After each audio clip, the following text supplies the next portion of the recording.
El 6 de agosto de 1945, a las 8:15 de la mañana, los habitantes de la ciudad japonesa de Hiroshima observaron en el cielo un fogonazo cegador de luz blanca. La mayoría no fue capaz de procesar lo que estaba ocurriendo cuando apenas entre 1 y 3 segundos después, la onda expansiva les alcanzó, derribando millares de edificios a su paso y sepultando a muchos en sus escombros. Estados Unidos acababa de lanzar una bomba atómica sobre la ciudad, pero los supervivientes tardarían días en saber qué había ocurrido exactamente. El bombardeo de Hiroshima acabó con la vida de entre 70.000 y 80.000 personas en un instante, mientras que otras 70.000 resultaron gravemente heridas. 3 días después, el 9 de agosto, a las 11:01 de la mañana, los habitantes de la ciudad de Nagasaki sufrieron el mismo destino. Se calcula que inmediatamente fallecieron entre 35.000 y 40.000 personas. Las estimaciones apuntan que para finales del año 1945, las bombas atómicas de Hiroshima y Nagasaki habían causado entre 225.000 y 250.000 muertes. Estas son cifras tan impactantes como frías, pues no reflejan la realidad de lo que experimentaron esas personas. En este vídeo trataremos de explicar con el mayor respeto posible qué es lo que vivieron los afectados por los bombardeos atómicos de Hiroshima y Nagasaki. ¿Cómo fue el estallido de la bomba? ¿Qué ocurrió en los segundos, horas y días posteriores? ¿Qué pensaban los japoneses que había ocurrido? ¿Qué consecuencias tuvo la enfermedad de la radiación? ¿Cómo cambió el mundo tras este atroz episodio de la humanidad?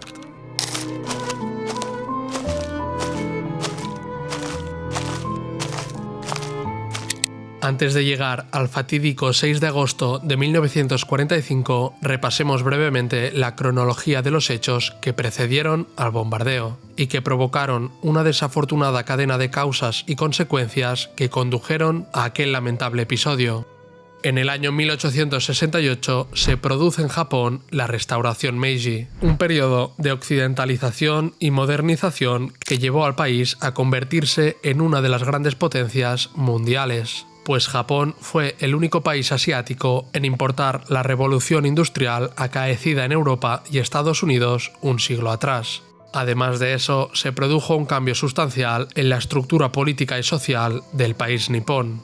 Sea como fuere, durante la era Meiji, Japón desarrolló su economía hasta el punto de convertirse en la gran potencia del Pacífico. Así, gracias a su superioridad tecnológica, económica y militar, pudo convertirse en el poder hegemónico del este de Asia y el Pacífico. En este contexto, Japón creó un ejército moderno y una armada poderosa inspirada en modelos europeos. En consecuencia, fue capaz de competir e incluso superar a potencias militares regionales como China y Rusia. Esta superioridad respecto a sus vecinos favoreció un fuerte sentimiento nacionalista japonés y una sensación de superioridad que desembocó en agresivas políticas expansivas durante las décadas siguientes y la Segunda Guerra Mundial.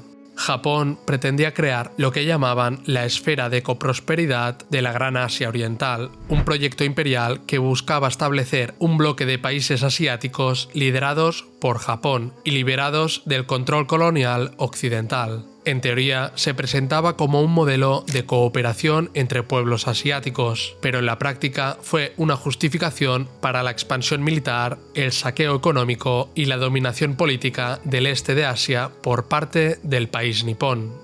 De esta forma, entre 1894 y 1895 empezó la expansión imperialista de Japón, con la Primera Guerra Sino-Japonesa, en la que Japón derrotó a China y tomó control de Taiwán y Corea. En los años 1904 y 1905 se produjo la Guerra Ruso-Japonesa, donde Japón venció a Rusia, una potencia europea, ganando así prestigio mundial. En 1910 anexionó oficialmente a Corea y continuó con su política expansiva en Asia Oriental. De esta forma, Japón se convirtió rápidamente en una potencia imperial al estilo occidental, rompiendo con la historia de dominio europeo sobre Asia. Años más tarde, en 1938, los alemanes Otto Hahn y Fritz Strassmann lograron descubrir la fisión nuclear del uranio, basándose en las ideas planteadas por la física austrosueca Lise Meitner. el 2 de agosto de 1939, Leo Szilard, físico judío, escribió una carta al presidente Roosevelt alertando sobre la posibilidad del desarrollo de una bomba atómica por parte de Alemania y el peligro que supondría para el mundo que la obtuvieran.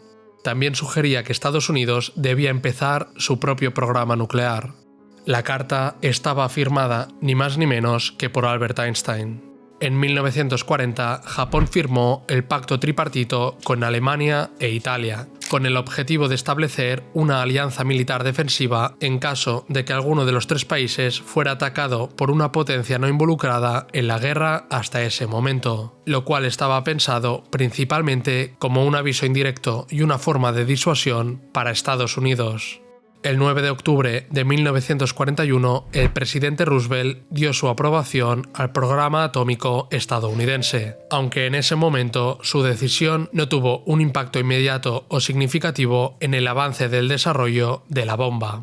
En 1941, Japón invadió la Indochina francesa. Este hecho fue respondido con severas sanciones económicas por parte de Estados Unidos y sus aliados.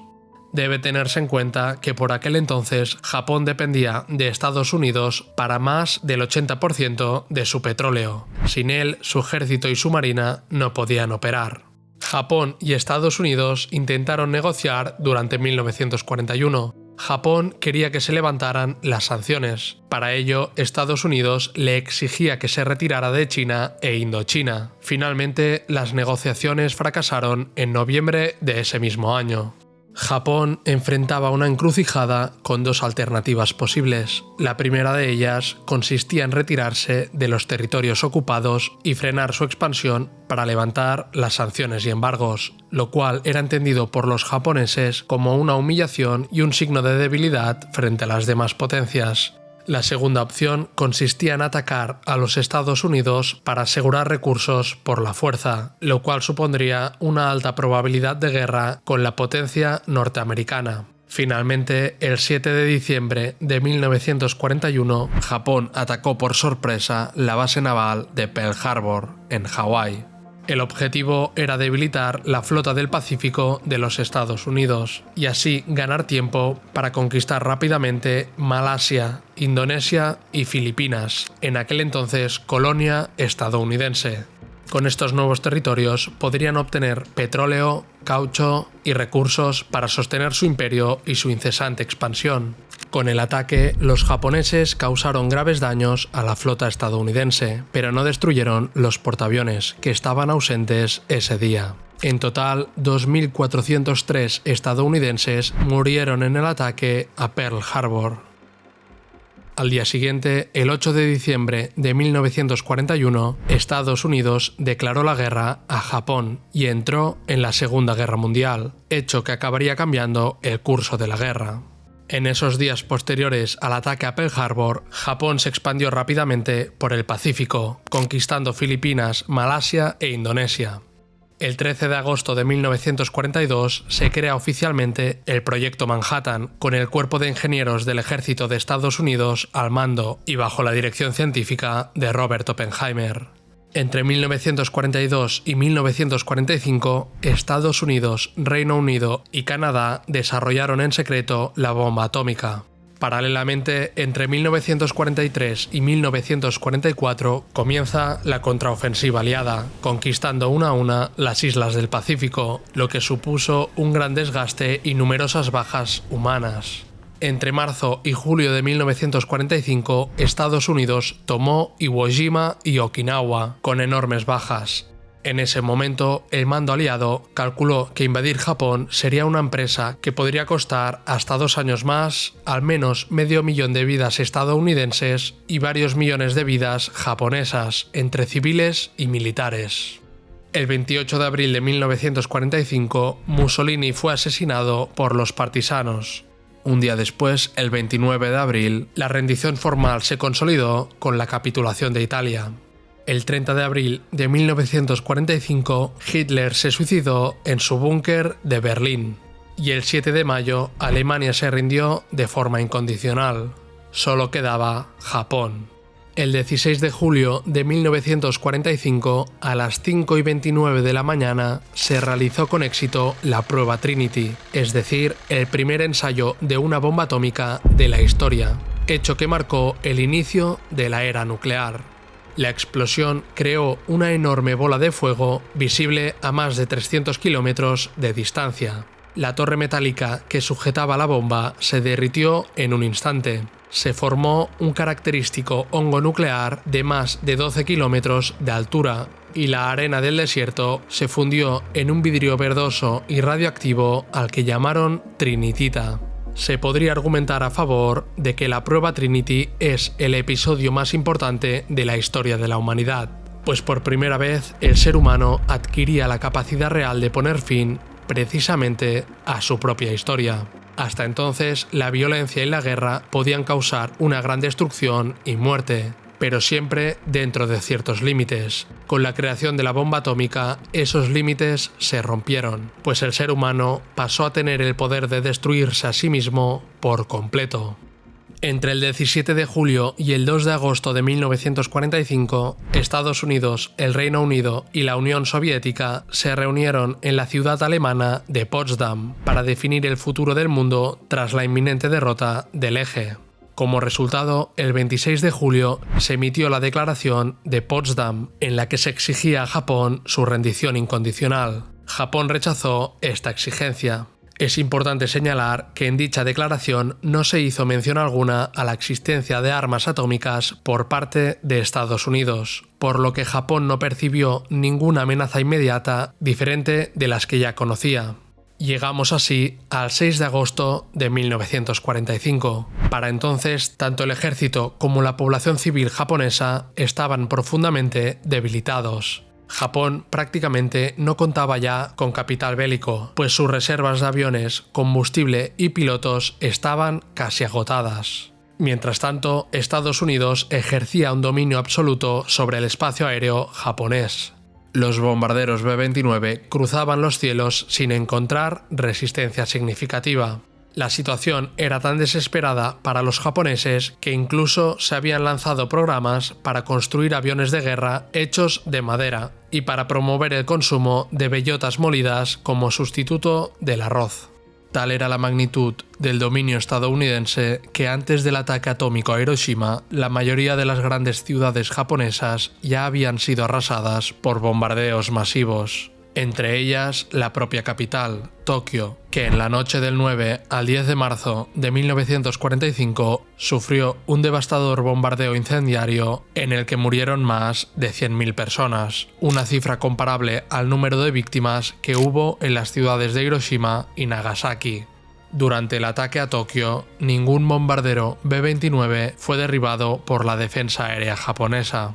En este contexto, Hiroshima era una de las pocas grandes ciudades japonesas que aún no habían sido bombardeadas, pues a diferencia de sus ciudades vecinas que ya habían sufrido ataques devastadores, Hiroshima permanecía intacta, lo que generaba entre sus habitantes una mezcla de inquietud y resignación. Muchos asumían que su turno llegaría tarde o temprano, y algunos incluso especulaban con que Estados Unidos estaba reservando algo especial para la ciudad. La realidad es que Hiroshima había sido deliberadamente preservada por los estadounidenses para evaluar con precisión los efectos de la bomba atómica. Cabe mencionar que Hiroshima era una ciudad fuertemente militarizada y contaba con un sector industrial significativo. Además, funcionaba como un importante centro de comunicaciones en el sur de Japón. Era también la sede del Segundo Ejército General japonés, encargado de la defensa de todo el sur del país. Por todas estas razones, Hiroshima representaba un objetivo militar estratégico claro para Estados Unidos. De esta forma, en los días y semanas previos al fatídico 6 de agosto, las alarmas aéreas sonaban con regularidad en Hiroshima, pues muchas veces los bombarderos B-29 americanos sobrevolaban la ciudad sin realizar ataques. La población, por tanto, se había habituado a estos vuelos meteorológicos y de reconocimiento. Esta constante presencia llevó a una sensación de relajación, fatiga psicológica e incluso apatía, pues cuando sonaban las sirenas, muchas personas optaban por no refugiarse, convencidas de que no ocurriría nada, ya que hasta entonces nunca había pasado nada. La realidad es que Estados Unidos enviaba aviones B-29 de forma individual para monitorear el clima y la visibilidad sobre posibles objetivos nucleares como Hiroshima, Nagasaki, Kokura y Niigata. Estos vuelos eran cruciales para planificar el lanzamiento de las bombas. Al observar que estos aviones no atacaban, los habitantes de Hiroshima comenzaron a ignorarlos.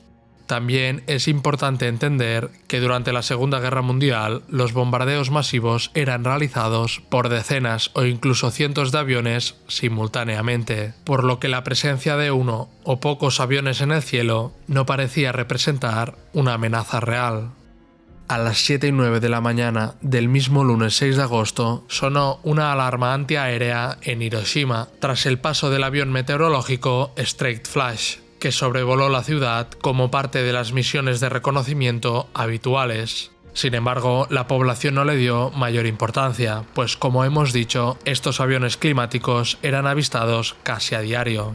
Eso sí, algunos, principalmente empleados del gobierno, obreros de fábricas y escolares, se acudieron a los refugios antiaéreos por precaución. Sea como fuere, a las 7:31 la alerta fue levantada oficialmente, lo que reforzó la idea de que no había peligro inmediato. Para las 8 de la mañana, la ciudad había retomado su ritmo normal. Los trabajadores se dirigían a sus empleos, los estudiantes estaban de camino a la escuela y muchas fábricas y oficinas ya estaban operando con normalidad. Poco después se detectó otro B-29 en el radar. Era el Enola Gay, pero al tratarse nuevamente de un único avión, las defensas japonesas no reaccionaron y la alerta fue cancelada rápidamente. El Enola Gay fue bautizado así por el piloto, el coronel Paul Tibbets, en honor a su madre, Enola Gay Tibbets. La aeronave transportaba en su interior la bomba atómica Little Boy, con una potencia estimada de 16 kilotones, equivalente a 16.000 toneladas de TNT. En ese momento, la población no se encontraba en refugios, ya que nadie esperaba un ataque serio desde un solo avión.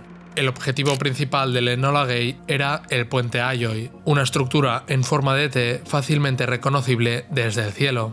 Este puente se encontraba y aún se encuentra en el corazón de Hiroshima. Tras avistar el objetivo y desde una altitud de aproximadamente 10.450 metros, el Enola Gay lanzó la bomba atómica.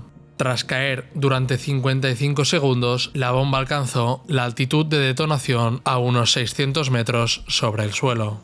Sin embargo, debido a los vientos laterales, el proyectil se desvió ligeramente de su objetivo. En lugar de impactar directamente sobre el puente, la explosión ocurrió a unos 244 metros de distancia, justo sobre la clínica quirúrgica Shima, situada cerca del centro de la ciudad. Tras la detonación, la temperatura en el punto cero se elevó instantáneamente, lo que encendió el aire circundante y generó en menos de un microsegundo una gigantesca bola de fuego de unos 274 metros de diámetro. El resplandor blanco cegador que los habitantes de Hiroshima vieron iluminar el cielo correspondía a esta masa incandescente. Se estima que la temperatura de la bola de fuego fue de entre 3.000 y 4.000 grados Celsius. Para ponerlo en perspectiva, la temperatura en la superficie del Sol es de aproximadamente 5.500 grados Celsius y la temperatura de fusión del hierro es de 1.535 grados Celsius. Aunque la duración de la bola de fuego fue inferior a un segundo, bastó para provocar una devastación masiva, pues la mayoría de personas que se encontraban en un radio aproximado de 500 metros del hipocentro fueron vaporizadas o carbonizadas al instante, sin posibilidad de reacción ni de procesar siquiera lo que había pasado. Su desaparición fue casi inmediata, en una fracción de segundo. El destello térmico alcanzó y quemó personas y superficies a más de 3 kilómetros de distancia, dejando sombras proyectadas en muros, incinerando ropas y dañando gravemente la piel de aquellos que estaban expuestos. En concreto, a menos de 1 kilómetro del epicentro, la exposición directa al destello térmico provocaba la carbonización o vaporización inmediata de la piel y los tejidos. Entre 1 y 2 kilómetros, las personas sufrían quemaduras de tercer grado, en muchos casos tan profundas que llegaban hasta el hueso.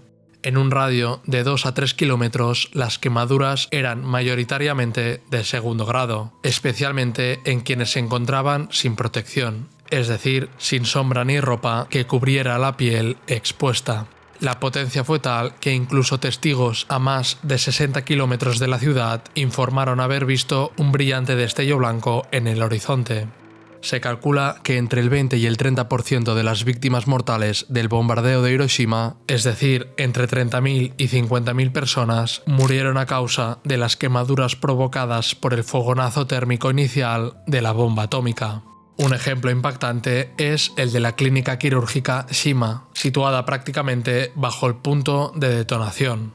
El edificio fue completamente destruido y todo el personal médico y los pacientes murieron al instante, muchos sin dejar siquiera rastro físico identificable. Varios testigos que se encontraban fuera del área de destrucción directa relataron haber visto sombras humanas grabadas en paredes, escaleras o suelos. Estas sombras se formaron porque el cuerpo de la persona bloqueó momentáneamente el intenso destello térmico, protegiendo así la superficie detrás de él. De esta forma, el área no protegida quedó quemada o decolorada, mientras que la silueta permaneció intacta, como una especie de fotografía térmica. Uno de los ejemplos más conocidos es la sombra aún visible de una persona sentada en los escalones del Banco Sumitomo, situado a tan solo 260 metros del epicentro de la bomba atómica. Las escaleras, aún con la sombra original, se conservan en el Museo de la Paz y la Memoria de Hiroshima. Es fundamental recordar que esta no fue una explosión convencional, pues la bomba liberó una intensa radiación nuclear, compuesta en parte por radiación electromagnética como los rayos gamma, que viajan a la velocidad de la luz. Por ello, las víctimas fueron quemadas antes siquiera de escuchar la explosión. Pero de la radiación y sus efectos hablaremos más adelante. En cualquier caso, los efectos térmicos fueron devastadores. La ropa de algodón se encendía, mientras que tejidos como la seda o la lana se derretían sobre la piel, agravando así las heridas. Por ejemplo, en esta fotografía se puede observar cómo la energía liberada por la bomba fue tan poderosa que incluso quemó por debajo de la ropa. Las marcas oscuras sobre la piel de esta víctima reproducen el patrón de la ropa que llevaba puesta, quedando grabadas como cicatrices permanentes. De esta forma, las zonas cubiertas por partes más oscuras del tejido absorbieron más radiación térmica y por ende sufrieron quemaduras más graves, mientras que la piel protegida por telas más claras o reflectantes resultó menos afectada. Por otro lado, materiales inflamables como papel, madera, pintura o cortinas se prendieron fuego al instante, lo que contribuyó a la propagación posterior de incendios masivos en toda la ciudad. Por otra parte, quienes miraron directamente al destello sufrieron ceguera inmediata y daños térmicos severos en los glóbulos oculares. Algunos soldados y personal de vigilancia antiaérea que observaban el cielo en el momento de la explosión quedaron ciegos o con los ojos literalmente derretidos por el calor. En el libro Hiroshima del periodista norteamericano John Hersey, el cual recoge los testimonios reales de 6 supervivientes, se incluye una escena estremecedora protagonizada por el padre Wilhelm Kleinsorge, un misionero jesuita de origen alemán establecido en Hiroshima. En ella, mientras Kleinsorge busca agua, horas después de la explosión, se encuentra con un grupo de soldados gravemente heridos, posiblemente parte del personal antiaéreo. Hersey lo relata así. Cuando entró en los arbustos, se dio cuenta de que había unos 20 hombres, todos en el mismo estado de pesadilla, sus caras completamente quemadas, las cuencas de sus ojos huecas y el fluido de los ojos derretidos resbalando por las mejillas. Sus bocas no eran más que heridas hinchadas y cubiertas de pus, incapaces de abrirse lo necesario para beber agua de la tetera. Otras personas que no estaban mirando directamente el destello, pero sí estaban expuestas, sufrieron quemaduras igualmente atroces. Varios testigos relataron haber visto supervivientes completamente carbonizados de pies a cabeza, irreconocibles, reducidos a siluetas ennegrecidas, sin rasgos faciales, cabello ni ropa, caminando como podían, huyendo de los incendios. A pesar de sus graves lesiones, algunos sobrevivieron durante minutos e incluso horas, en medio del caos y el horror. Estos fueron los daños causados tan solo el primer segundo tras la detonación. La verdadera magnitud de la destrucción apenas comenzaba a desplegarse, pues el estallido térmico fue seguido por la onda expansiva. La onda expansiva o onda de choque se propagó en todas direcciones desde el hipocentro. En sus primeros momentos avanzó aproximadamente a la velocidad del sonido, es decir, alrededor de 1235 km por hora, aunque fue disminuyendo su velocidad a medida que se alejaba del epicentro de la explosión. La onda de choque tuvo efectos letales hasta los 1,6 km del epicentro, aunque algunas personas lograron sobrevivir dentro de ese rango. A una distancia de hasta 5 kilómetros provocó graves daños en estructuras y edificaciones. Incluso a 16 kilómetros de distancia rompió cristales y llegó a inclinar casas, mientras que el sonido de la explosión se escuchó a más de 60 kilómetros. Más allá del enorme poder destructivo de la onda expansiva, en el caso de una bomba atómica, su letalidad se incrementa aún más debido al aire sobrecalentado en las inmediaciones del epicentro. Este aire ardiente es impulsado violentamente hacia el exterior, intensificando el efecto abrasador de la bola de fuego. De esta forma, la onda expansiva de Hiroshima no solo actuó como un viento huracanado de altísima presión, sino que también arrastró consigo un calor extremo que provocó quemaduras graves incluso a personas ubicadas a distancias relativamente seguras, que en un principio no habían sido alcanzadas por el calor directo de la explosión. En la zona de volatilización, las construcciones, vehículos, árboles y cualquier objeto se desintegraron instantáneamente y fueron lanzados a velocidades supersónicas. A distancias más lejanas, aunque el poder destructivo disminuyó, la onda expansiva aún derribaba edificaciones livianas, rompía cristales y lanzaba a personas y animales a varios metros. Lo más peligroso en estas zonas era el impacto de restos y fragmentos expulsados, que actuaban como proyectiles, hiriendo y mutilando a personas y derribando estructuras adicionales. Un ejemplo del enorme poder destructivo de la onda expansiva es el testimonio de Eiko Taoka, que entonces tenía 21 años. Taoka fue una de las casi 100 personas que iban a bordo de un tranvía que había salido de la estación de Hiroshima poco después de las 8 de la mañana. Taoka se dirigía a Funairi con su hijo de 1 año. A las 8:15, mientras el tranvía transitaba por la zona de Hachobori, a tan solo 750 metros del epicentro, un intenso destello seguido de una violenta explosión lo envolvió por completo, prendiéndole fuego al instante. Este es su testimonio. Cuando estábamos cerca de Hachobori y yo llevaba a mi hijo en brazos, la joven que estaba frente a mí dijo: «Me bajaré aquí, por favor, tome este asiento». Estábamos justo cambiándonos el sitio cuando hubo un olor y un sonido extraños. De repente todo se volvió oscuro y antes de darme cuenta había sido expulsada afuera. Sostenía a mi hijo fuertemente y lo miré. Él había estado de pie junto a la ventana y creo que fragmentos de vidrio le perforaron la cabeza. Su rostro era un desastre por la sangre que fluía de su cabeza, pero me miró a la cara y sonrió. Esa sonrisa ha quedado grabada en mi memoria. Él no comprendía lo que había pasado y por eso me miró y sonrió a pesar de que mi cara estaba completamente ensangrentada. Yo tenía mucha leche y él bebió durante todo ese día. Creo que mi hijo absorbió el veneno que tenía fuera de mi cuerpo y poco después murió. Sí, creo que murió por mí. El hijo de Taoka murió por la enfermedad de la radiación el 28 de agosto. Solo hubo 10 supervivientes de las más de 100 personas que estaban en ese tranvía. Sea como fuere, tras el paso de la onda expansiva, miles de personas quedaron sepultadas bajo los escombros de sus viviendas y lugares de trabajo. Además, el estallido de conducciones de gas, vehículos, cables eléctricos y estaciones de servicio generó múltiples focos de incendio a lo largo de la ciudad. Paralelamente, en los primeros segundos tras la detonación, el aire extremadamente caliente empezó a ascender violentamente, arrastrando con él polvo, humo, vapor, cenizas, tierra y escombros. De esta forma se creó el característico hongo nuclear típico de todas las bombas atómicas. En el caso de Hiroshima, entre 2 y 3 minutos después de la explosión, el hongo nuclear alcanzó una altura de entre 12 y 18 kilómetros.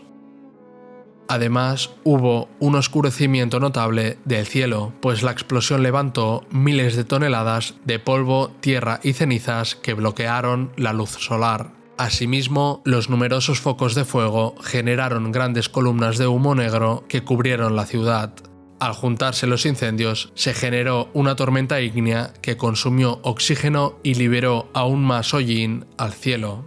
Los testigos relataron que el cielo se oscureció como si hubiese caído la noche, especialmente en las zonas cercanas al epicentro. Otros relataron que no podían ver a más de unos pocos metros debido a la densa nube de polvo y humo. Minutos antes era un típico día de verano, despejado, caluroso y soleado, pero tras la explosión el ambiente se volvió denso, opaco y asfixiante, como si el día hubiese sido arrancado del cielo. Quienes habían quedado sepultados bajo los escombros por la onda expansiva y lograron salir, ya sea por sus propios medios o gracias a la ayuda de otros, se encontraron de inmediato rodeados por un paisaje infernal, pues numerosos incendios se propagaban sin control por toda la ciudad. El aire era irrespirable, el cielo estaba cubierto de humo y polvo, y miles de heridos vagaban sin rumbo, tratando de escapar desesperadamente de las llamas. Los menos afortunados, si es que puede hablarse de fortuna en semejante tragedia, permanecieron atrapados bajo las ruinas. Miles murieron aplastados por los restos de sus casas, asfixiados por el humo o calcinados por los incendios que consumieron todo a su paso. Numerosos supervivientes relatan cómo, tras la explosión, escuchaban desesperados los gritos de auxilio de familiares, amigos y vecinos atrapados entre los escombros. Muchos intentaron rescatarlos con sus propias manos, pero se vieron obligados a abandonarlos cuando las llamas comenzaron a avanzar con rapidez, amenazando también sus vidas. Por ejemplo, en el documental Hiroshima, producido por la BBC, una superviviente anónima relata cómo, tras la explosión, quedó atrapada junto a su hija bajo los escombros. Aunque logró liberarse, no pudo sacar a la niña. Al ver que el fuego se acercaba y sin posibilidad de ayuda, se vio obligada a abandonarla para salvar su propia vida, sabiendo que la niña moriría calcinada. Mientras huía, escuchaba los gritos de su hija. En los minutos y horas posteriores, la madre lloró desconsolada, autoculpándose por no ser lo suficientemente valiente para morir junto a su hija. Este sentimiento la persiguió el resto de sus días. Este relato muestra la brutalidad moral y emocional que impuso la bomba, pues los supervivientes no solo se enfrentaron a la muerte y devastación inmediata, sino también a situaciones límite que les destrozaron incluso más allá de sus heridas físicas. Aproximadamente 30 minutos después de la explosión comenzó a caer una lluvia negra muy intensa al noroeste de la ciudad. El color negro de la lluvia se debía a que estaba cargada de tierra, polvo, hollín y partículas altamente radioactivas que fueron absorbidas por el aire durante la explosión y los posteriores incendios. Esta lluvia, por negra y densa que fuera, fue recibida como una bendición por muchos de los supervivientes, pues el calor abrasador y el aire irrespirable los habían dejado completamente deshidratados, por lo que al ver caer el agua desde el cielo, muchos alzaron la vista y abrieron la boca para beber, sin saber que aquella agua estaba contaminada con partículas altamente radioactivas. Trágicamente, esta aparente salvación se convirtió en una nueva fuente de sufrimiento, pues las personas que desarrollaron los efectos más graves de la enfermedad por radiación fueron, en su mayoría, quienes, por un lado, estuvieron expuestos a la radiación térmica en el momento de la explosión y, por otro lado, aquellos que entraron en contacto con la lluvia negra. De esta forma, la lluvia negra terminó contaminando a muchas personas que inicialmente no habían estado expuestas a la radiación directa, ya que se encontraban lejos de la zona cero. En consecuencia, la contaminación se extendió más allá del epicentro, alcanzando también áreas periféricas que, en un principio, no presentaban niveles elevados de radioactividad. Es importante comprender que, más allá de la contaminación por ingesta, la lluvia negra liberó al aire partículas radioactivas que pudieron ser inhaladas por todos los supervivientes en la zona. Su simple acumulación sobre la piel ya resultaba perjudicial, pero los efectos eran aún más graves al ser respiradas, ya que esas diminutas partículas tóxicas penetraban directamente en el organismo a través de los pulmones. Sea como fuere, en las primeras horas tras el estallido, los supervivientes buscaron refugio de forma caótica y desesperada, ya que la ciudad quedó absolutamente destruida. Muchos se refugiaron en parques, ríos o los pocos hospitales que no fueron totalmente destruidos, como el Hospital de la Cruz Roja. Uno de los mayores problemas que enfrentó la ciudad en las horas y días posteriores fue la escasez de médicos, enfermeras, hospitales y materiales médicos para atender a los heridos.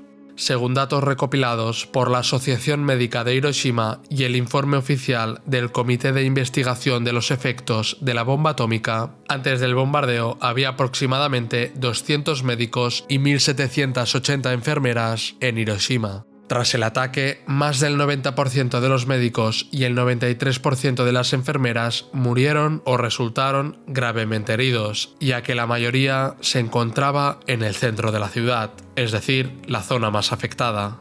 Solamente unos 20 médicos y 130 enfermeras pudieron atender en las horas posteriores a las decenas de miles de heridos.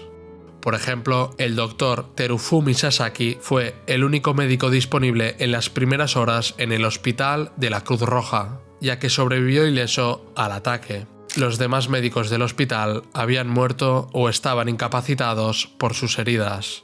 El testimonio del doctor Sasaki se recoge en el libro Hiroshima de John Hersey. El Dr. Sasaki describe cómo durante las horas posteriores a la explosión, miles de heridos llegaron al hospital caminando y en silencio, cubiertos de quemaduras horribles, muchos sin ropa y con la piel colgando. En las primeras horas, al menos 10.000 heridos acudieron al hospital, que apenas contaba con una capacidad para 600 camas, todas prácticamente ocupadas en el momento de la explosión. Además del Dr. Sasaki, solo 10 enfermeras permanecieron operativas. En este difícil contexto, el Dr. Sasaki comenzó a atender como pudo a los pacientes que se amontonaban por todas partes, en los pasillos, patios y escaleras. No disponía apenas de medicamentos, anestesia ni suturas, ya que gran parte del material médico había sido destruido y pronto se agotaron las reservas. Tuvo que improvisar vendas con sábanas y realizar operaciones sin desinfectantes. Muchos pacientes fallecían y tanto vivos como muertos pronto se vieron compartiendo los mismos espacios. Mientras tanto, afuera del hospital, miles de heridos hacían cola esperando ser atendidos. Sasaki trabajó sin descanso durante más de 3 días, durmiendo apenas 1 o 2 horas, generalmente de pie o apoyado contra una pared cuando el agotamiento lo vencía. El flujo de pacientes era incesante. Personas con quemaduras graves, huesos expuestos, cuerpos inflamados, vómitos, diarrea y hemorragias inexplicables. En medio de esta situación, el Dr. Sasaki tuvo que tomar una decisión extremadamente difícil: priorizar la atención a quienes tenían más posibilidades de sobrevivir y dejar sin tratamiento a los moribundos. Llegó a la conclusión de que no era efectivo gastar tiempo y recursos en pacientes con heridas muy graves, pues probablemente no sobrevivirían, y por tanto debía enfocarse en aquellos con lesiones menos severas para poder salvar a un mayor número de personas. El periodista John Hersey recoge el relato del Dr. Sasaki. Pronto perdió por completo el sentido de la profesión y dejó de comportarse como un cirujano habilidoso y un hombre comprensivo. Se transformó en un autómata que mecánicamente limpiaba, untaba, vendaba, limpiaba, untaba, vendaba. Después de 3 días atendiendo a los heridos sin descanso, el Dr. Sasaki se retiró a la casa de su madre, en las afueras, donde durmió durante 17 horas seguidas. Luego regresó al hospital y continuó tratando a los pacientes, convirtiéndose en uno de los primeros doctores en observar, documentar e intentar tratar la enfermedad de la bomba atómica. El Dr. Sasaki, al igual que muchos otros, sufrió una profunda culpa de superviviente que lo acompañó durante toda su vida, atormentándose por no haber podido salvar a más personas, por no haber podido hacer más. En la ciudad, los múltiples incendios se transformaron en una tormenta de fuego que arrasó aproximadamente 11 kilómetros cuadrados. Los heridos que no lograron escapar de Hiroshima buscaron refugio para pasar la noche, esperando la llegada de ayuda externa, la cual no llegó de manera efectiva hasta el día siguiente. Pronto, muchos supervivientes comenzaron a experimentar los efectos de la exposición a la radiación de la bomba, con síntomas que iban desde vómitos, diarrea, fiebre, hemorragias y pérdida de cabello, hasta incluso la muerte. Incluso algunos heridos que parecían estar en condiciones relativamente buenas fallecían de forma repentina e inesperada. En resumen, el 6 de agosto de 1945, Hiroshima contaba con una población estimada de 350.000 habitantes, el 90% de los cuales eran civiles. Ese mismo día, entre 70.000 y 80.000 personas murieron de forma inmediata o en las horas posteriores al bombardeo, lo que representa aproximadamente una quinta parte de la población total. Estas cifras incluyen a quienes perecieron por la bola de fuego, la onda expansiva, la radiación térmica, los incendios y otros efectos inmediatos de la explosión. Además, otras 70.000 personas resultaron heridas. La cifra de muertos acabaría ascendiendo a entre 120.000 y 150.000 personas, lo que representa aproximadamente un tercio de la población de la ciudad en el momento de la detonación. El área de destrucción total abarcó un radio de 1,6 kilómetros, generando incendios que afectaron 11,4 kilómetros cuadrados. Las estimaciones estadounidenses cifraron en 12,1 kilómetros cuadrados la extensión de la ciudad completamente arrasada. Por su parte, las autoridades japonesas calcularon que aproximadamente el 69% de los edificios de Hiroshima fueron destruidos y entre un 6 y un 7% resultaron seriamente dañados. En los días posteriores a la explosión reinó una profunda confusión, ya que ni la población ni el gobierno japonés sabían con certeza qué tipo de arma se había utilizado. Entre los supervivientes circulaban diversas teorías. Algunos creían que los estadounidenses habían lanzado una bomba incendiaria. Otros pensaban que se trataba de un bombardeo convencional e incluso se sospechaba de un ataque con gas venenoso o armas químicas, debido a los síntomas extraños que presentaban muchas víctimas. El día 7 de agosto comenzaron los intentos de rescate y evacuación hacia las afueras de la ciudad y pueblos vecinos. Estas labores fueron realizadas por el ejército japonés, voluntarios de otras localidades y los propios supervivientes que aún conservaban fuerzas. Sin embargo, las operaciones de rescate fueron muy limitadas, ya que los incendios provocados por la explosión no se extinguieron por completo hasta entre el 8 y el 9 de agosto. Muchos supervivientes vagaban entre las ruinas de la ciudad, llamando a sus familiares y amigos, buscándoles entre los escombros y dejando mensajes escritos en las paredes. El 8 de agosto se intensificaron los esfuerzos de evacuación y asistencia médica, con la llegada de equipos médicos y unidades militares provenientes de otras regiones de Japón. A pesar de ello, la cifra de muertos siguió aumentando, especialmente debido a las quemaduras graves y los efectos de la radiación. Ese mismo día, el mundo comenzó a tomar verdadera conciencia del poder destructivo de la bomba atómica. El jueves 9 de agosto de 1945, 3 días después del desastre de Hiroshima, una nueva bomba atómica fue lanzada sobre Japón. Esta vez, el blanco de los estadounidenses fue la ciudad de Nagasaki, uno de los principales puertos del sur del país. Nagasaki era de gran relevancia durante la guerra debido a su intensa actividad industrial, que incluía la producción de artillería, barcos, equipo militar y otros materiales bélicos.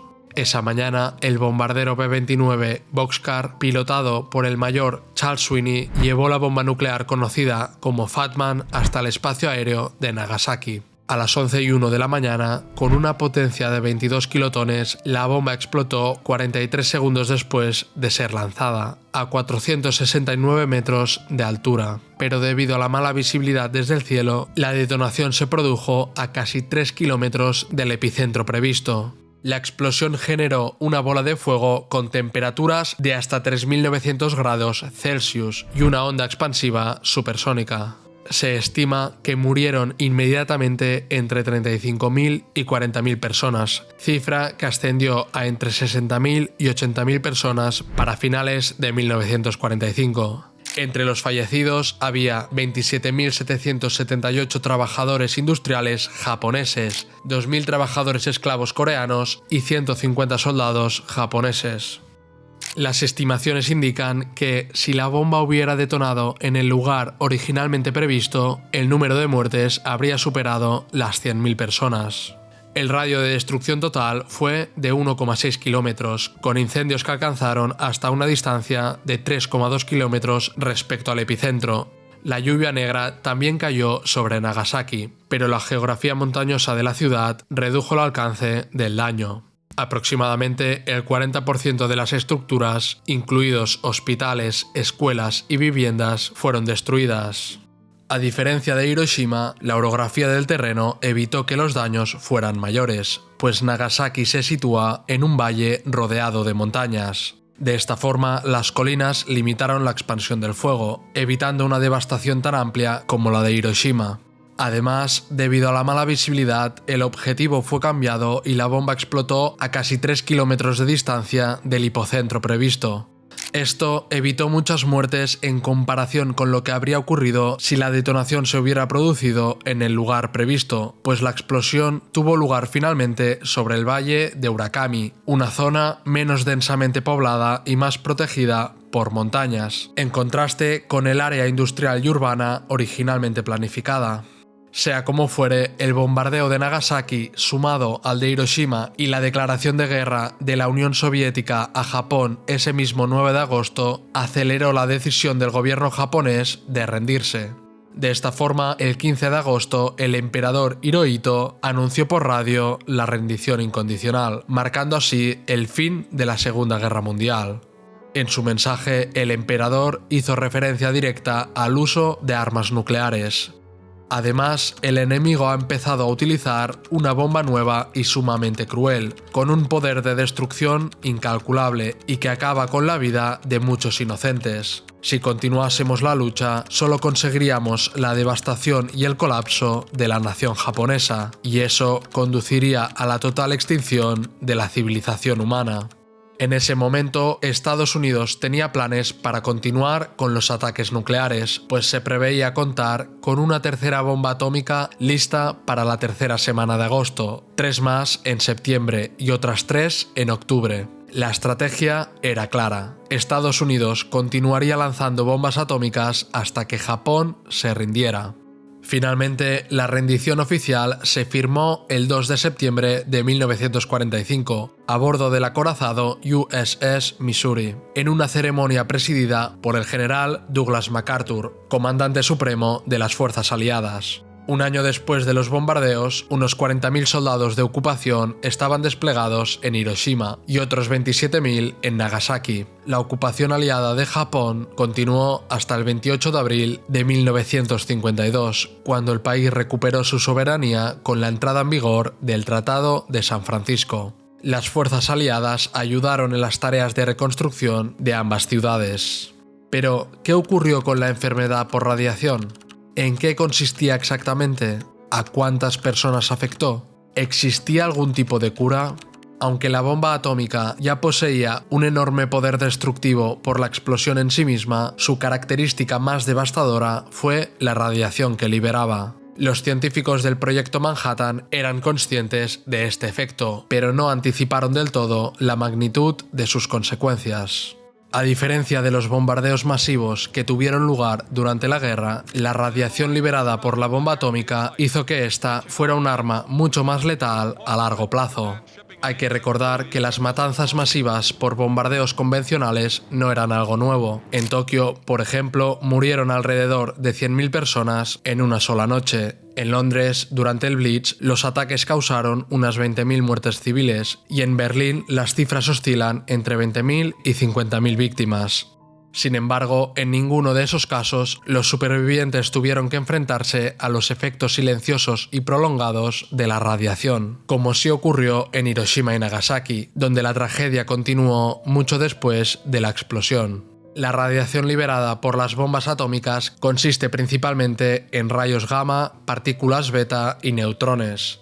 En términos generales, estas partículas tienen la capacidad de atravesar la materia, incluido el cuerpo humano, y al hacerlo rompen enlaces químicos en células y moléculas, especialmente en el ADN. Este proceso provoca daños en los tejidos internos e incluso en ausencia de heridas externas visibles. También altera el funcionamiento celular y puede ocasionar mutaciones genéticas y una muerte celular masiva. La exposición a la radiación se produjo de dos formas principales. Por un lado, hubo una irradiación directa que afectó a las personas que estuvieron cerca del epicentro durante la explosión y las horas posteriores. Por otro lado, se dio una contaminación secundaria derivada de la inhalación o ingesta de partículas radiactivas debido al contacto directo con materiales, agua o suelo contaminados. En los primeros días tras la explosión, médicos japoneses en Hiroshima y Nagasaki empezaron a notar síntomas inusuales en personas que no mostraban heridas visibles, pero terminaban muriendo días o semanas después. El Dr. Sasaki, junto a compañeros del Hospital de la Cruz Roja, observaron aquella misteriosa e invisible enfermedad sin precedentes y desarrollaron una teoría sobre su naturaleza. Los médicos identificaron 3 etapas en los efectos de la radiación. La primera de ellas se desarrolló en los primeros días tras la explosión, cuando personas aparentemente ilesas comenzaron a morir repentinamente. En esta fase falleció el 95% de los supervivientes que estaban a menos de 1 kilómetro del epicentro y muchos miles de los que se encontraban más lejos, ya que, según los especialistas, habían absorbido una dosis letal de radiación. La radiación destruía directamente las células, pues dañaba sus núcleos, rompía sus membranas y causaba degeneración celular. Aquellos que no murieron de inmediato comenzaron a experimentar náuseas, dolores de cabeza, diarrea, fiebre y un profundo malestar general, síntomas que persistieron durante varios días. La segunda etapa comenzaba entre 10 y 15 días después de la explosión. Uno de los primeros signos era la caída del cabello, acompañada de cataratas, diarrea y fiebre alta, que podía alcanzar los 41 grados. A partir del día 25 o 30 surgían trastornos en la sangre, las encías sangraban, el número de glóbulos blancos descendía drásticamente y aparecían petequias, es decir, pequeñas manchas hemorrágicas en la piel y las mucosas, que pronto fueron conocidas entre las víctimas como manchas de la muerte, ya que su aparición era un signo de mal pronóstico, pues las víctimas que las presentaban solían fallecer poco después. La fuerte disminución de glóbulos blancos debilitaba el sistema inmunológico, lo que provocaba que las infecciones se multiplicaran, las heridas tardaran mucho más en cicatrizar y muchos pacientes desarrollaran infecciones en la boca y la garganta. Los médicos basaban su pronóstico principalmente en 2 indicadores clave: la fiebre y el recuento de glóbulos blancos. De esta forma, si la fiebre era constante y elevada, las probabilidades de supervivencia eran muy bajas. Por otro lado, el número normal de glóbulos blancos en una persona sana oscila entre 4.500 y 11.000 por milímetro cúbico. En los afectados, este recuento caía por debajo de 4.000 y cuando descendía a menos de 1.000, la esperanza de vida era casi nula. En los casos en que el paciente lograba superar esta etapa, surgía una anemia severa, con una importante reducción en la cantidad de glóbulos rojos. La tercera etapa correspondía a la respuesta del cuerpo al daño sufrido, un intento del organismo por compensar los efectos de la radiación. Por ejemplo, el recuento de glóbulos blancos no solo se recuperaba, sino que incluso podía superar los niveles normales. Sin embargo, en esta fase muchos pacientes morían por complicaciones secundarias, como infecciones en los pulmones. Además estaban las quemaduras, que al cicatrizar dejaban gruesas capas de tejido fibroso de color rosado y textura gomosa, conocidas como queloides, que podían adquirir apariencia tumoral. Sea como fuere, la duración de la enfermedad varió mucho entre individuos, dependiendo de la cantidad de radiación recibida y del estado físico del paciente. Algunos lograban recuperarse en una semana, mientras que otros requerían meses e incluso años de tratamiento. A medida que se documentaban los síntomas, los médicos notaron que muchos se parecían a los efectos de una sobredosis de rayos X, lo cual les sirvió de guía para los primeros tratamientos. Esas primeras terapias incluían aceite de hígado, transfusiones de sangre y vitaminas, especialmente la B1. No obstante, la escasez de suministros médicos y equipo adecuado dificultó los tratamientos. Tras la rendición de Japón, los médicos aliados que llegaron constataron la eficacia del plasma sanguíneo y la penicilina en los tratamientos posteriores. Los médicos pronto advirtieron que la enfermedad de la radiación presentaba comportamientos impredecibles y desconcertantes. Por ejemplo, aquellos que permanecieron en reposo durante las horas o días posteriores a la explosión tenían menos probabilidades de enfermar que quienes se mantuvieron físicamente activos. Curiosamente, el cabello canoso rara vez se caía. Además, como si la naturaleza intentara limitar el daño provocado, los procesos reproductivos quedaron temporalmente alterados, pues muchos hombres quedaron estériles por un tiempo. Las mujeres sufrieron abortos espontáneos y la menstruación se detuvo durante semanas o meses. Sea como fuere, los supervivientes de Hiroshima y Nagasaki fueron conocidos como hibakusha, término japonés que significa literalmente persona bombardeada. En Japón se evitaba el uso de la palabra superviviente, ya que poner demasiado énfasis en haber salvado la vida podría considerarse una falta de respeto hacia los muertos, cuya memoria era profundamente sagrada. Además de las múltiples enfermedades provocadas por la radiación, los hibakusha tuvieron que enfrentarse a la pobreza de la posguerra, a la destrucción total de sus ciudades e inclusive al rechazo social, pues los hibakusha eran estigmatizados debido a la ignorancia generalizada sobre los efectos de la radiación. Muchas personas creían erróneamente que su condición era contagiosa y además eran mal vistos por sus vecinos, quienes pensaban que recibían generosas ayudas del Estado, algo que no se correspondía con la realidad. Por esta razón, muchos ocultaban su condición, ya que ser reconocido como hibakusha podía traer consecuencias graves, pues entre otras cosas se les negaba empleos y nadie quería casarse con ellos por temor a malformaciones genéticas en los descendientes, lo cual nunca se ha demostrado que llegara a pasar. Por otro lado, buena parte del estigma social surgía del hecho de que, con el tiempo, muchos hibakusha no presentaban señales visibles de enfermedad, pero aún así no podían desempeñar sus trabajos con normalidad debido a la fatiga crónica y debilitante, uno de los síntomas más comunes en los años posteriores a la bomba. Esta situación generaba sospechas injustas de pereza o falta de voluntad, lo que agravaba aún más su marginación. La realidad es que durante el resto de sus vidas quienes habían estado expuestos a la bomba solían no tolerar esfuerzos físicos prolongados, requerían descansos frecuentes y sufrían de mareos, problemas digestivos y una debilidad persistente. A esto se sumaban los problemas psicológicos, pues muchos vivían con el temor constante de que la radiación los matara en cualquier momento o afectara a sus futuros hijos. Esto generaba, a su vez, que vivieran con ansiedad, incertidumbre y confusión.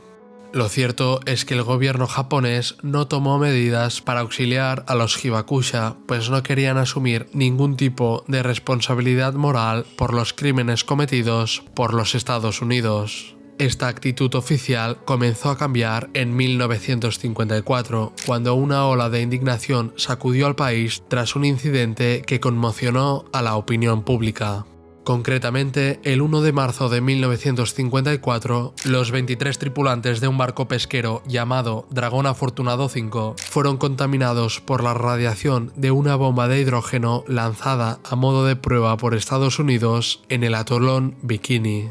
Se trataba de una bomba con una potencia de 15 megatones de TNT, es decir, 1000 veces más potente que la bomba de Hiroshima. Los pescadores se encontraban a 74 kilómetros fuera de la zona delimitada previamente por el gobierno de Estados Unidos. La realidad es que la prueba nuclear fue más del doble de potente que lo que se había calculado inicialmente. En consecuencia, tanto el barco como sus 23 tripulantes y su carga de atún fueron contaminados por la radiación. Tras este episodio, la sociedad civil tomó mayor conciencia sobre los efectos de la enfermedad de la radiación y en consecuencia apoyaron las demandas de los Hibakusha.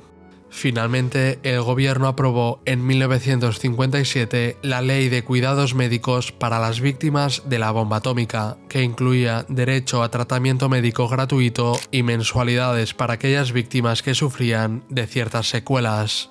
Por otra parte, estudios realizados por la Fundación para la Investigación de los Efectos de la Radiación evidenciaron un aumento significativo en la incidencia de cáncer entre los Hibakusha en comparación con la población general. Se estima que en los años posteriores hubo aproximadamente 231 muertes por leucemia causadas por la radiación, junto con cerca de 1700 muertes adicionales atribuibles a otros tipos de cáncer, como los de tiroides, pulmón, estómago y colon.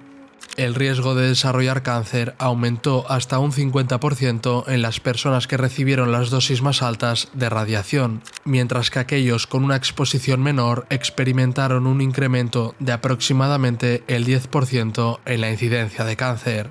En conjunto, se estima que entre 225.000 y 250.000 personas perdieron la vida en los bombardeos atómicos de Hiroshima y Nagasaki. Además, la vida de miles de personas más quedó profundamente marcada por los efectos físicos, emocionales y sociales que dejaron las explosiones.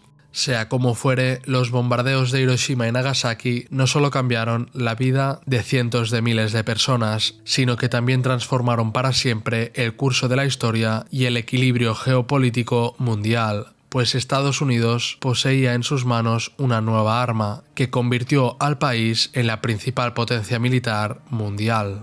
Tras el fin de la Segunda Guerra Mundial, comenzó la Guerra Fría, un enfrentamiento entre el bloque occidental o capitalista liderado por Estados Unidos y el bloque oriental o comunista encabezado por la Unión Soviética. En este contexto, la Unión Soviética inició su propio programa nuclear para equilibrar la balanza. Finalmente, el 29 de agosto de 1949, la Unión Soviética detonó con éxito la RDS-1, una bomba nuclear de 22 kilotones, en el sitio de pruebas de Semipalatinsk. Aunque numerosos países iniciaron programas nucleares, solo unos pocos lograron desarrollar con éxito la bomba atómica. El Reino Unido lo hizo en octubre de 1952. Francia en febrero de 1960 y China en octubre de 1964. En 1970 entró en vigor el Tratado de No Proliferación Nuclear, cuyos objetivos son evitar la expansión de armas nucleares, promover el desarme y fomentar el uso pacífico de la energía nuclear. Actualmente, 191 países forman parte del tratado, que únicamente permite la posesión de armas nucleares a aquellos estados que ya habían realizado una prueba nuclear antes de su entrada en vigor, es decir, Estados Unidos, Rusia, Francia, Reino Unido y China, quienes además, curiosamente, son los 5 miembros permanentes del Consejo de Seguridad de las Naciones Unidas. El tratado establece que los países sin armas nucleares se comprometen a no desarrollarlas ni adquirirlas, mientras que los que sí las poseen deben abstenerse de transferirlas o ayudar a otros a obtenerlas. Además, los estados nucleares se comprometieron a avanzar hacia la eliminación total de sus arsenales, aunque como sabemos, este último punto no se está cumpliendo. Sea como fuere, algunos países se mantuvieron al margen del tratado y desarrollaron sus propias armas nucleares. En mayo de 1974, India llevó a cabo su primera prueba nuclear, conocida como Smiling Buddha, es decir, Buda sonriente.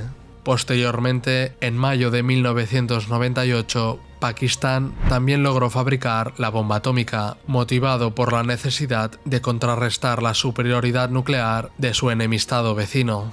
Corea del Norte siguió el mismo camino en octubre de 2006, realizando su primera prueba nuclear. Por último, aunque Israel nunca ha confirmado oficialmente poseer armas nucleares, se cree ampliamente que cuenta con ellas desde las décadas de 1960 o 1970. También es relevante destacar el papel de Japón en este contexto. Aunque Japón no posee armas nucleares debido a su constitución pacifista, su compromiso con el Tratado de No Proliferación Nuclear y una fuerte oposición social tras los bombardeos de Hiroshima y Nagasaki, Japón sí cuenta con la tecnología, el conocimiento científico y las reservas de plutonio necesarias para desarrollarlas rápidamente si así lo decidiera. Esta capacidad nuclear latente sitúa a Japón como un país que podría convertirse en potencia nuclear en muy poco tiempo, especialmente ante amenazas como las de Corea del Norte y China. De esta manera, el único país que ha sido víctima de la bomba atómica podría también llegar a poseerla. Sea como fuere, en la actualidad, Rusia posee 5.459 cabezas nucleares, Estados Unidos otras 5.177, China 600, Francia 290, Reino Unido 225, India 180, Pakistán 170, Israel unas 90 y Corea del Norte 50. En total, 12.241 cabezas nucleares, de las cuales 9.600 están listas para uso militar. Además, conviene señalar que todas y cada una de las bombas nucleares actuales tienen una potencia muy superior a las lanzadas sobre Hiroshima y Nagasaki. Por ejemplo, la bomba del Zar, desarrollada por la Unión Soviética y detonada el 30 de octubre de 1961, fue la explosión nuclear más potente jamás realizada, pues alcanzó una potencia de 50 megatones, lo que equivale a unas 3.125 veces la potencia de Little Boy, la bomba que destruyó Hiroshima. Ante esta realidad, cabe preguntarse ¿por qué existen tantas armas nucleares? ¿Qué sentido tiene acumular semejante poder destructivo? Algunos argumentan que la posesión de armas nucleares ha contribuido a la paz mundial, ya que su capacidad disuasoria es absoluta, pues ningún país se atreve a atacar a una potencia nuclear, ya que las consecuencias podrían ser catastróficas. En este sentido, como las principales potencias del mundo poseen este tipo de armamento, se ha evitado un conflicto global de gran escala como fueron la Primera y Segunda Guerra Mundial. Desde esta perspectiva, hay quienes defienden que las ojivas nucleares garantizan la paz, al menos para quienes las poseen. Sin embargo, ¿puede un mundo que basa su seguridad en la inseguridad de los demás aspirar a una paz verdadera? Este débil equilibrio basado en el miedo solo fomenta una carrera armamentística constante que, a largo plazo, podría volverse insostenible. Además, existe un claro desequilibrio, pues los países que poseen armas nucleares pueden disuadir posibles ataques, mientras que aquellos que no las tienen permanecen vulnerables frente a las potencias nucleares. Es estremecedor imaginar las consecuencias de un conflicto nuclear, y en varias ocasiones hemos estado peligrosamente cerca de ello. Los desastres humanitarios de Hiroshima y Nagasaki, junto con la Segunda Guerra Mundial, nos deben servir de recordatorio de que el ser humano, desprovisto de humanidad, puede convertirse en un monstruo. Estas tragedias evidencian el poder destructivo y apocalíptico que la ciencia puede alcanzar cuando se usa para la guerra y movida por el miedo y el odio. Sin embargo, también representan un poderoso símbolo de la resiliencia, la solidaridad y el altruismo. La reconstrucción y el renacer de ambas ciudades, así como de Japón en su totalidad, demuestran la admirable capacidad del ser humano para sobreponerse a la adversidad y crecer como sociedad mirando esperanzadamente al futuro. Sea como fuere, más allá del lícito debate de corte maquiavélico sobre si los bombardeos atómicos de Hiroshima y Nagasaki salvaron más vidas de las que quitaron, es fundamental recordar este episodio histórico, ya que olvidarlo podría conducirnos a repetir los mismos errores, algo que sería imperdonable. De esta forma, comprender lo que realmente ocurrió en Hiroshima y Nagasaki nos permite desarrollar empatía hacia quienes sufrieron el ataque nuclear. Sin conocimiento de las consecuencias y sin empatía, es mucho más fácil que la historia de Hiroshima y Nagasaki vuelva a repetirse. Recordar el pasado es, por tanto, una forma de proteger el futuro. Muchas gracias a todos los miembros del canal, cuyo apoyo ha hecho posible la realización de este documental. Y por supuesto, gracias por quedaros hasta el final del vídeo. Si os ha gustado, podéis dejar un me gusta y suscribiros al canal para no perderos futuras entregas. Nos vemos en el siguiente vídeo. Hasta la próxima.